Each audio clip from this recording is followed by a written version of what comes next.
Hello and welcome to Baldur's Gate 2 Enhanced Edition.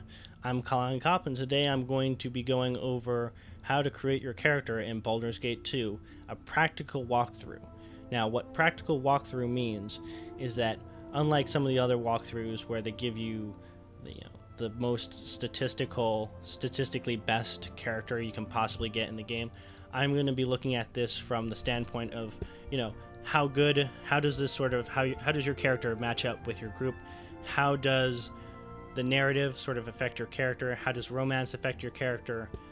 And how does the quest set affect your character? So someone might say, get rid of all your dexterity because you can get the bracers of dexterity. But then they don't tell you that, you need to go through a whole holder dungeon just to get the gauntlets of dexterity. So I'm going to be including a lot of that in here. We're going to set this up as I plan to set this up as three different videos. Video 1 will include things such as character creation, character rolling, and a little bit about the characters, the character setups, so your group essentially. And then part 2 will involve mods and glitches, and I highly recommend that just because you need to know some of the glitches that you can possibly trigger in this game. It will save you 5 or 6 hours if you plan to do the whole game through and through. That should only take about 2 minutes, so I might tack that onto this video, or I'll just make a separate video for it.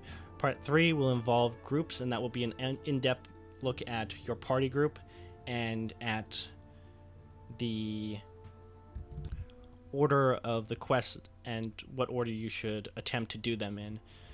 So that will include a lot of stuff about your characters and romance and narrative and how the characters interact with each other. And of course, I'm not going to be going into crazy depth with some of the stuff. I just want to make sure that you guys sort of understand and what sort of a good setup is. So let's just get right into it. Now, there's only 2 things I really need to show you here. By the way, this stuff can be changed, and I'll be showing you how to do that in your modding section. The only 2 things I really want to show here are classes and skills. So this is all stuff that you can decide for yourself what you want to do. Now, you've probably been here and you're like, oh my god, there's so much stuff here. And yes, there is a lot of stuff here, but you're probably also wondering what is sort of the ideal build. Well, there's a few good builds. The first, and I'll be going over the pros and cons of each build. So build 1 that I would recommend is the fighter/mage, and the reason for that is a fighter with a mage is extremely powerful because you can cast a bunch of mage protection spells. In Baldur's Gate 2, mages can cast these really powerful protection spells and basically become invulnerable to only the strongest attacks until you get basically magic buster attacks to get rid of their protection spells. So if you're, say, a fighter/mage, you can put on protection from magical weapons. That's a mage spell, and your fighter will basically be immune to vampires, and that can be really, really useful, as I'm sure you'll find out later in the game. But the downside, of course, to a fighter is that one of the aspects of the game is that when your party leader dies, and you're probably going to have yourself set as the party leader, then it's game over. So that can be problematic early on when there's a lot of instant death spells and you're kind of weak. So normally I don't recommend a fighter just for that particular reason, because do you really want to make yourself the tank if basically you die, the game is over? So the second class that I would highly recommend would be a pure archer, and a lot of people underestimate how powerful a archer is, because they think, okay, well, from a tactical standpoint, maybe you can get some better DPS out of some of these other classes. But what you kind of forget is that if you set your guy to an archer, that's a lot less micromanagement that you have to do. You can just set him up as a ranger, and he'll just shoot arrows all day long. And once you get the Gias bow, then you basically have +4 unlimited arrows, and it's really powerful and it's great. So normally I would recommend either a ranger or an archer. Probably an archer is best to go, just so you can just completely specialize in longbows. So that's that.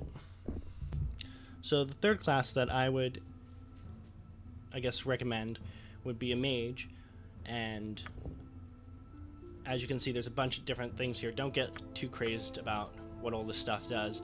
Essentially, there are only two real classes of magic in this game, and that is cleric magic and, you know, DPS kind of magic. So all of the mage spells are all kept in one category, and all of the cleric spells and summoning spells are kept in a separate category. So when you see stuff like druid or cleric, it's interchangeable. You know, clerics can use druid spells, druids can use cleric spells. The difference is just, you know, what kind of little perks do you get. So I know that a fighter cleric is also pretty powerful. So as a mage, you could be any of these things. I would recommend a wild mage, and the reason I recommend wild mage is usually because you can cast Chaos Shield, which is pretty powerful on yourself, and then just throw out a bunch of magic surges. And then on top of that, wild mages have a bunch of extra spell slots for memorization. So generally, all around, they're basically better than most other most other basic stuff. So again, I would do that. Nira is already going to be in my group, so you know it's not exactly necessary for you to be a wild mage if you want to get some class diversity in. So let me just pick these again. I recommend Archer just for other things. The reason, of course, is that mages require huge amounts of micromanagement because the AI is not quite up to par as it is right now. So I would not recommend having more than 2 mages in your group. If you have more than 2, you're going to run into problems, and that can be problematic because you don't want to spend your entire game micromanaging every little thing. So people sort of ask, you know, what's the best sort of stats to roll?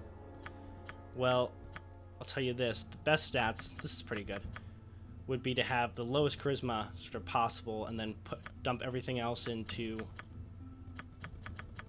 other stats. And the reason is because as soon as you get out of the first dungeon, you get something called the Ring of Charisma, which automatically sets your charisma to 18. So you don't even need any charisma. You can just get rid of all of that. Let's take some of this off of here. Dump it all into dexterity.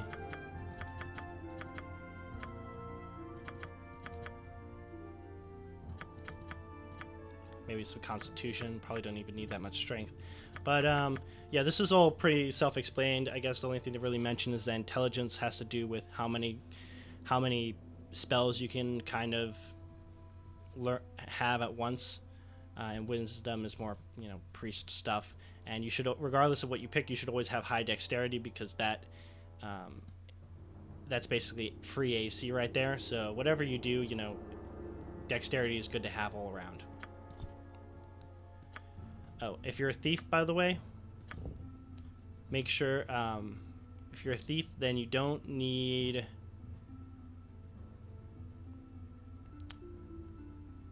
You don't really need Constitution all that much because you don't really get huge amounts of health per level. So having huge amounts of Constitution is not all that great. And then, of course, I would recommend, because this is a arrow, you put a lot of it on the longbow because the Gias bow is a longbow. For your other characters, by the way, I would recommend specializing in two-handed swords because there are a lot of really good two-handed swords that you get throughout the game, so that's just something good to know. Then, of course, my racial enemy, I would pick demonic or fell. You'd also do beholders or golems because I hate beholders. They are evil beyond compare, and golems tend to kill me just all the time. They are perhaps things I fear the most, even though I shouldn't, but you know, that's what happens when you make something completely immune to magic. So demonic, and then, you know, this is all just other stuff. So in the next video, I'll be talking about mods and modding your game.